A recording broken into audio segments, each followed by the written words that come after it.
இன்னைக்கு நாம என்ன செய்ய போறோம்னா, மசாலா அரைக்காம ரொம்ப ஈஸியா, அதே சமயம் ருசியில டாப் நாச்சா இருக்கக்கூடிய சிம்பிளான மட்டன் வறுவல் தாங்க செய்ய போறோம்.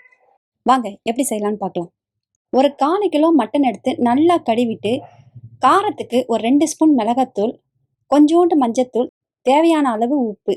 இது கூடவே ஒரு 2 ஸ்பூன் சமையல் எண்ணெய ஊத்தி, நல்லா பெசஞ்சு ஒரு 1/2 மணி நேரம் ஊற வைங்க. மட்டன் எவ்வளோக்கு எவ்வளோ ஊறுதோ, அவ்வளோக்கு அவ்வளோ சாஃப்ட்டா இருக்கும். ஒரு 1/2 அன் ஹவர் கழிச்சு, இப்போ ஊற வச்சிருக்கிற மட்டன குக்கர்ல போட்டு, கொஞ்சோண்டு தண்ணி ஊத்தி, ஒரு 5 விசில் விடுங்க. மட்டன் நல்லா பூ போல வெந்து வரணும். விசில் அடங்குனதும், குக்கர திறந்து பார்த்தீங்கன்னா, மட்டன் வெந்து தண்ணி மட்டும் கொஞ்சம் இருக்குங்க. அத அப்படியே ஒரு கடாயில மட்டனோட சேர்த்து ஊத்திடுங்க. அந்த தண்ணிலாம் நல்லா வத்தி வரணுங்க. இப்போ அடுப்ப ஹை ஃப்ளேம்ல வச்சு தண்ணிலாம் வத்த ஆரம்பிக்கும்போது, ஒரு 10 பல்லு பூண்டு இடிச்சு இதில போட்டு நல்லா கிளறி விடுங்க. இந்த டிஷ்ஷுக்கே தனி வாசனை குடுக்கறது இந்த பூண்டு தாங்க.